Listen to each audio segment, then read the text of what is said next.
Personalidad. ¿Qué es y por qué debemos estudiarla? Módulo 1.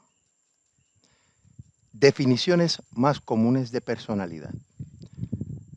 Cuando se habla del estudio de la personalidad, los aspectos definicionales más comunes se relacionan a, por ejemplo, el estado de ser de una persona. Esta definición es bastante típica con la concepción popular que se tiene de la personalidad. Es cómo uno es, cómo es la persona. Yo puedo mirar a alguien comportándose, demostrando aspectos afectivos, también aspectos cognitivos, y cómo interactúa con otros, cómo tiene el, el tiempo para autoevaluarse, cómo es intrínsecamente, qué cosas le motivan. Esto es una concepción bien típica de lo que es la personalidad. ¿Qué yo soy o cómo yo soy?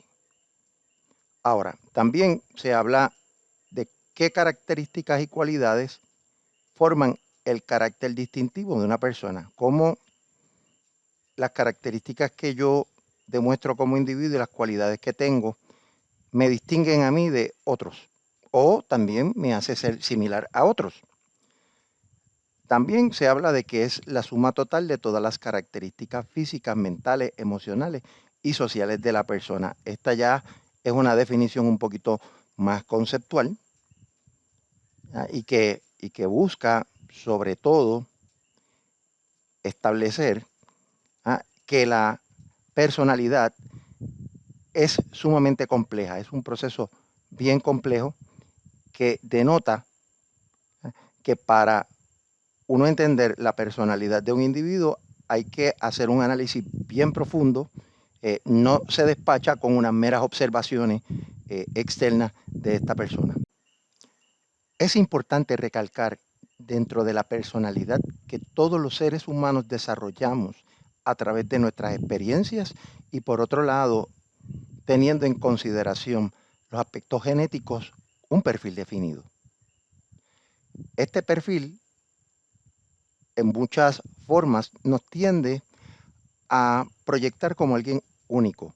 Ahora bien, los psicólogos para poder entender mejor el fenómeno de personalidad, pues hemos desarrollado varios enfoques teóricos que nos permiten identificar unas dimensiones que más o menos unos tienen y que nos permiten comparar, por ejemplo, quiénes son más extrovertidos de quiénes son más introvertidos. Que incluso hasta científicamente podemos medir esto por grado. Ahora, también el tema de la personalidad es uno que se utiliza para describir aspectos de la vida cotidiana como anteriormente mencionamos. Una persona ve a otro y dice, qué personalidad más chula, más excelente tiene este individuo o esta dama. Es una manera de decir las características que esta persona tiene, me agradan, me encantan o le encantan a otros también. Así que esa es la acepción que tenemos aquellos que no somos expertos en el campo de la personalidad, o el ego, o el no psicólogo. Ahora, la personalidad también se ha estudiado desde diversas perspectivas, definiendo teorías y desarrollando instrumentos. También existe un gran interés en estudiar cómo se desarrolla la personalidad, desde algunos que argumentan que la personalidad comienza en el ambiente intrauterino de la madre, cuando uno está en el proceso de gestación, hasta que muere. Algunos, un poco más de la línea de la escuela de los conductistas, señalan que la aportación de la genética es mínima, sino que la mayor parte de lo que define la personalidad son las conductas que llevamos a cabo, sobre todo los conductistas radicales, que establecerían que la personalidad no existe, simplemente la conducta manifiesta que está mediada por las contingencias del ambiente.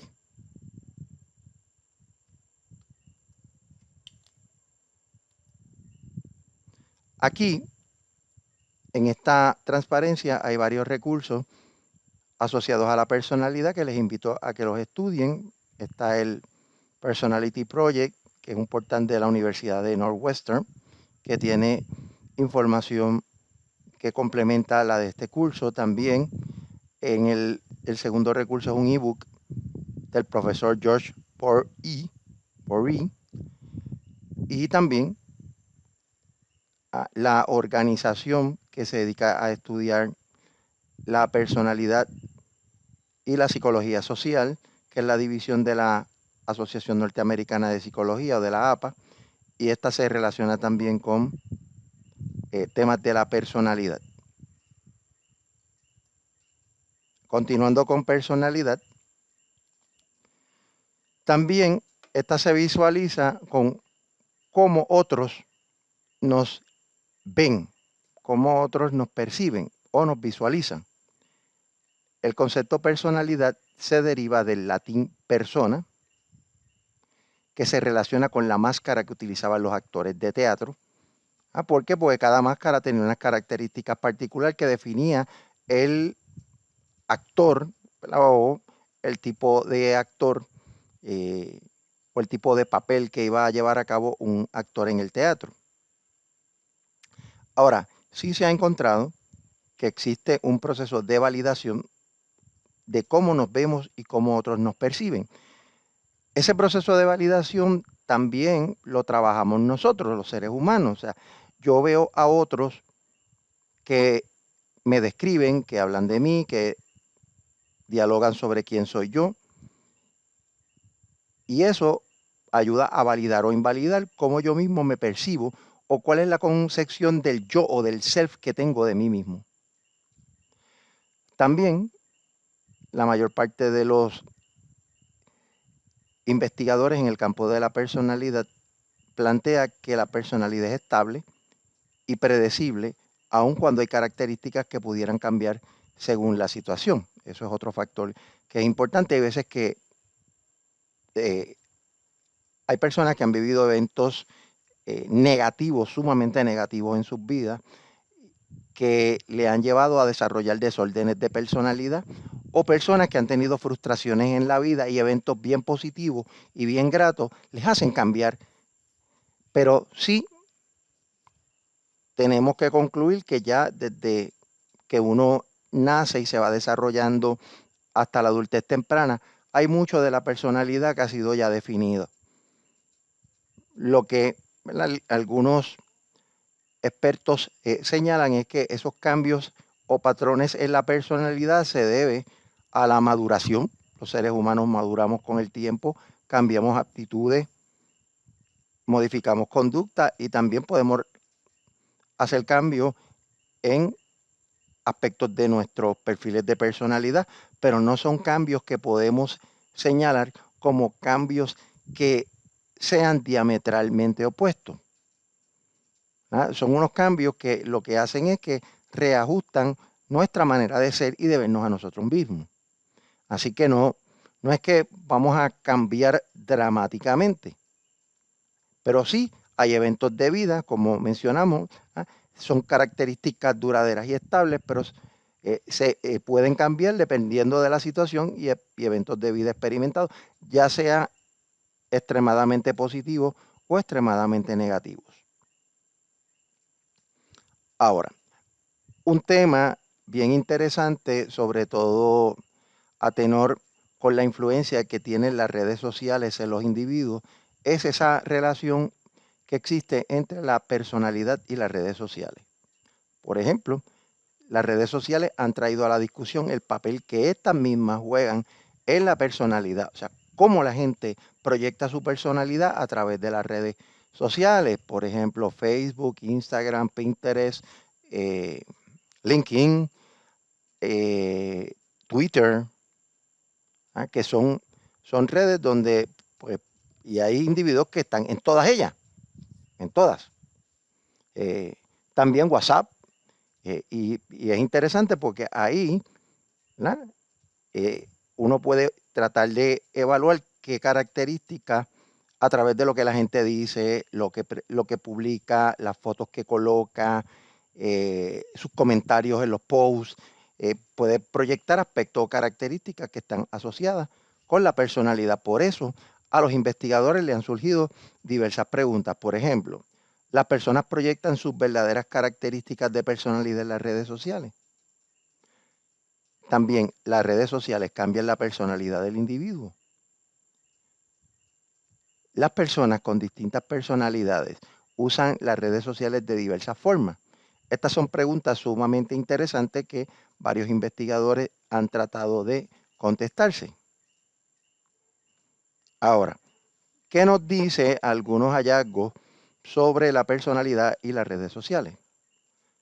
Las redes sociales abonan al tema de por qué las personas visualizan como bien importante el cómo otros nos perciben. Esto no solamente es un issue del análisis de la personalidad, sino también de la psicología social, donde el concepto del self o el yo, o sea, cómo yo me percibo en función de cómo otros me ven, es un tema importante en la psicología social. Por eso es que la psicología social y la psicología de la personalidad tienen también otra relación bien estrecha. Otro elemento interesante, algunas personas crean percepciones de sus self ideales a través de las redes. O sea, yo me proyecto como yo quisiera ser, no como soy realmente. Y eso es otro elemento interesante. Otro dato es que las mujeres tienden a tomarse más selfies que los hombres. Eh, y no, ¿verdad? Queremos concluir aquí que es que las damas son más narcisistas que los hombres. También hay hombres narcisistas, pero que esto es una tendencia que nos traen los estudios, que las mujeres tienden a tomarse más selfies que los hombres. Ahora, aún así, la mayoría de las personas se proyectan en las redes según sus perfiles de personalidad reales. O sea, no todos tratan de presentar esa versión del self idealizado que uno tiene de uno mismo, sino que la mayor parte de las personas se proyectan tales y como son. Si no, la red o las redes sociales serían sumamente problemáticas porque eh, el engaño sería la norma y el autoengaño, sobre todo el autoengaño. Yo tratar de proyectarme como no soy, creer que soy lo que no soy. Otros datos que nos trae la investigación es que personas con rasgos más introvertidos y neuróticos tienden a expresarse más en las redes. Esas personas que no se atreven, al no ser extrovertidos, a expresarse cara a cara o entre grupos a nivel presencial, tienden a proyectarse y a presentarse de manera verbal o escrita a través de las redes. Y los neuróticos, por eso es que usted ve que hay muchas personas que hacen sendas descargas o están constantemente descargando y atacando a otros a través de las redes. Esos son rasgos neuróticos. Todos los seres humanos tenemos algún tipo de neuroticismo, unos mucho más, otros menos, pero usted ve que personas realmente neuróticas son aquellas que están constantemente atacando a otros en las redes y menospreciando a otros y muchas veces exaltando su yo, sea ideal o sea real. También se ha encontrado, sobre todo en niños adolescentes, que las redes sociales y el internet tratan de moldear eh, la personalidad, lo cual puede afectar negativamente el bienestar psicológico. Dicho de otra manera, crea una percepción del yo ideal a través de la personalidad y eso puede atentar contra el bienestar de las personas en términos de que quieren proyectarse como socialmente las redes entienden que es el individuo perfecto o el individuo socialmente aceptable, eh, ¿verdad? Afectando a, a estas personas con baja autoestima, rasgos neuróticos. También se ha encontrado que aumenta las adicciones y se promueve entre el grupo de los amigos la bebida y el uso de alcohol, droga. Eso puede tender a aumentar el comportamiento adictivo de las personas. Y también se afectan las relaciones con los padres. ¿Por qué? Porque se rompen esos vínculos presenciales entre padre y madre y son sustituidos por los amigos y las amigas de las redes, que muchas veces ni son ni una cosa ni la otra. Continuando con la personalidad y las redes sociales.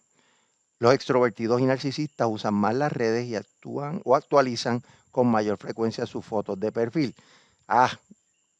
Si ustedes miran mi perfil de Facebook, hay veces que yo tengo un año con la misma foto. No soy de cambiar constantemente la foto, así que yo sí en los instrumentos de personalidad perfilo como extrovertido, pero muy bajito como narcisista o muy bajito en asuntos de neuroticismo. Otro dato, los que usan las redes tienden a ser más extrovertidos, abiertos a mayores experiencias, bajos en autoestima, están constantemente validando. A pesar de que, ¿verdad?, los extrovertidos por lo general tienden a tener una autoestima mayor que incluso algunos introvertidos, el constantemente estar apegado a las redes en esa validación de la personalidad puede llevar a que los extrovertidos posean baja autoestima. También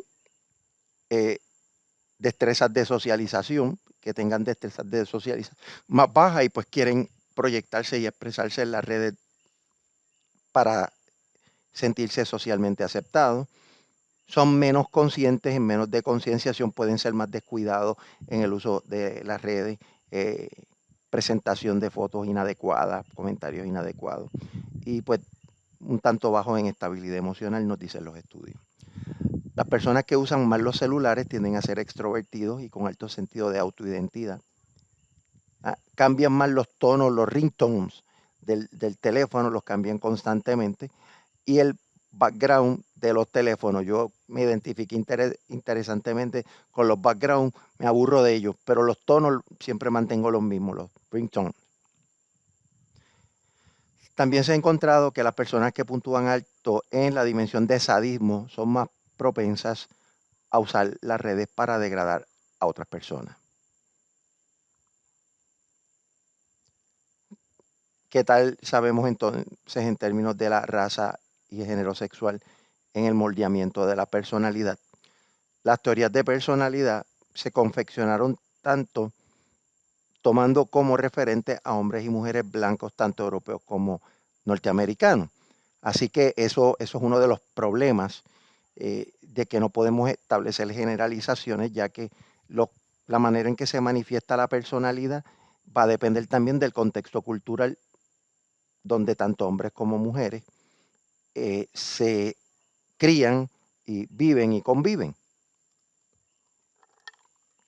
También se ha encontrado, sobre todo los desórdenes de personalidad, que se han logrado identificar, ¿no?, para psicodiagnóstico, se ha encontrado que provienen de pacientes hombres y mujeres que tienden a ser blancos y de clase media.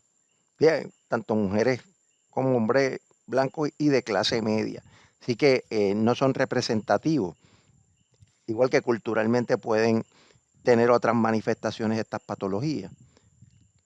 También las teorías tradicionales se aplican a minorías y extranjeros. Las mujeres tienden a ser más emocionales que los hombres. Esto es un dato cultural y que se mantiene a través de los estudios. No es que los hombres tampoco seamos emocionales, eso no es el problema.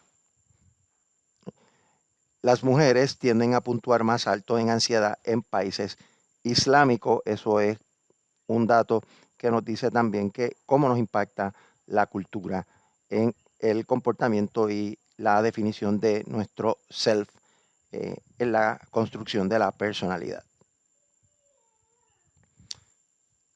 Personalidad en el moldeamiento de la cultura. Por ejemplo, japoneses que han ido a vivir a los Estados Unidos han cambiado sus características de personalidad en comparación con japoneses que viven en Japón. Por otro lado, chinos que emigraron a Canadá luego de 10 años mostraron los mismos niveles de introspección que los chinos que permanecían en su país. Así que podemos hablarle que no necesariamente todos los rasgos de personalidad cambian si nos expatriamos, si nos vamos a vivir a otro país. También otro de los puntos es que mientras más exposición las personas tienen a la cultura occidental mayor nivel de extroversión. Reflejan, eso es un dato científico. También los asiático-americanos experimentan mayores emociones negativas y ansiedad en comparación con los europeos norteamericanos. Las razones que se atribuyen son más que todo culturales, pero no hay unas explicaciones bastante profundas porque muchos de estos estudios por su naturaleza son correlacionales.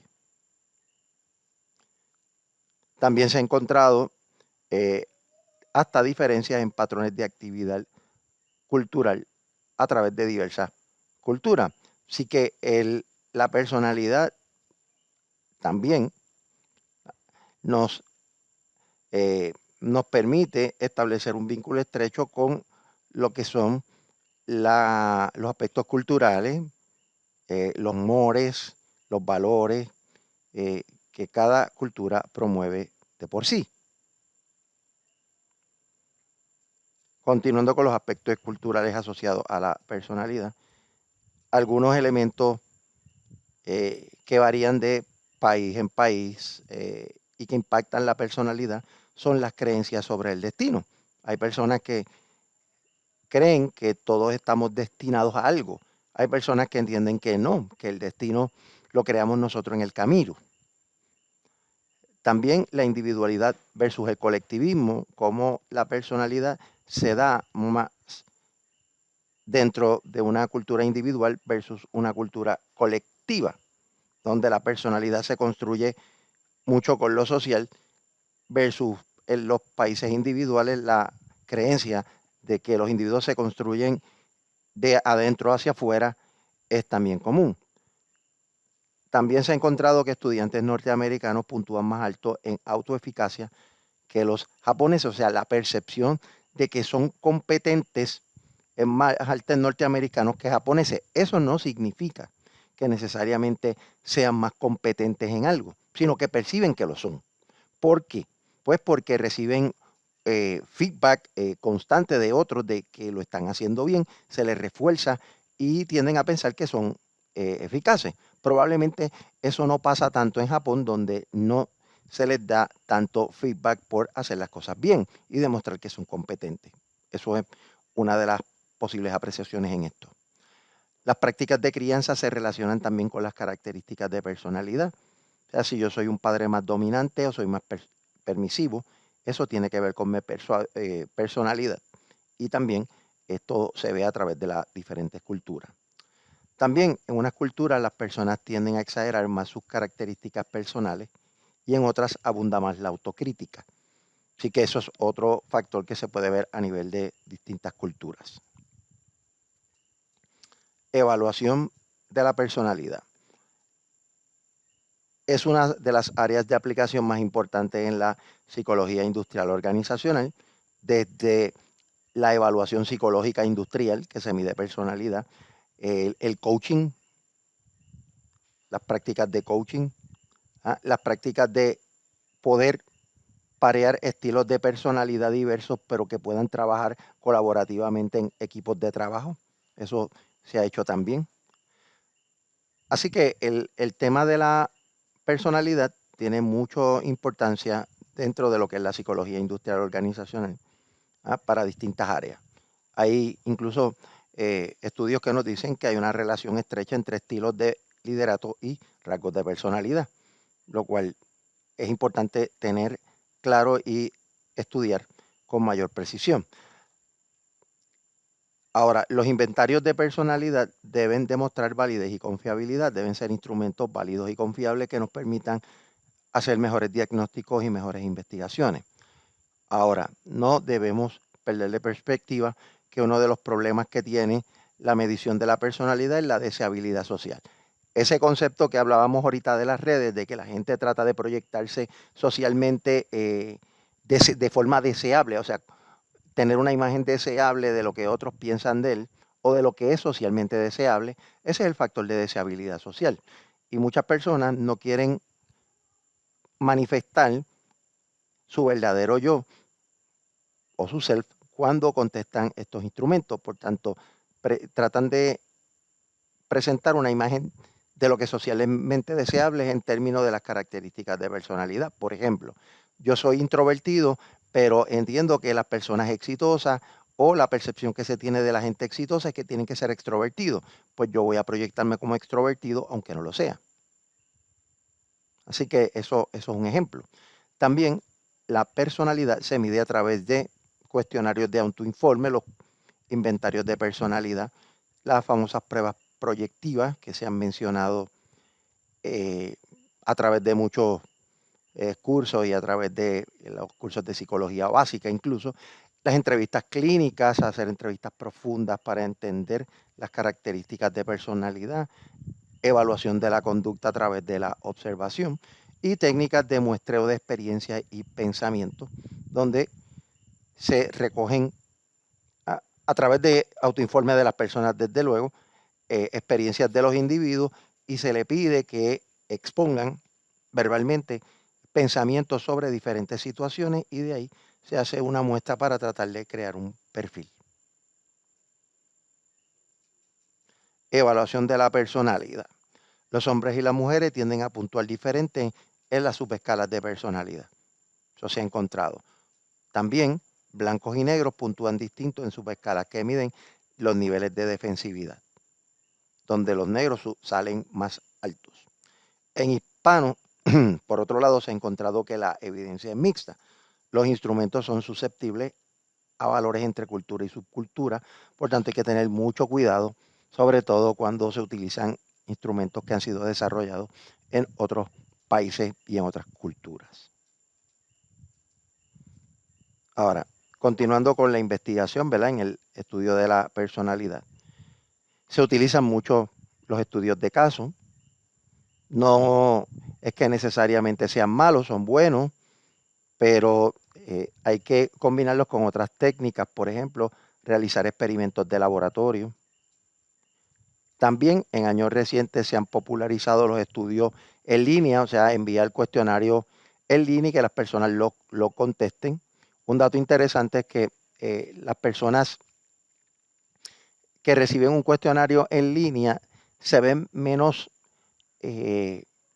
provocados a presentar respuestas deseables, sobre todo cuando simplemente están contestando un instrumento para medir en términos generales la personalidad de la muestra que se está estudiando y no la personalidad del individuo. Así que la deseabilidad social no se convierte en un problema, argumentan varios científicos.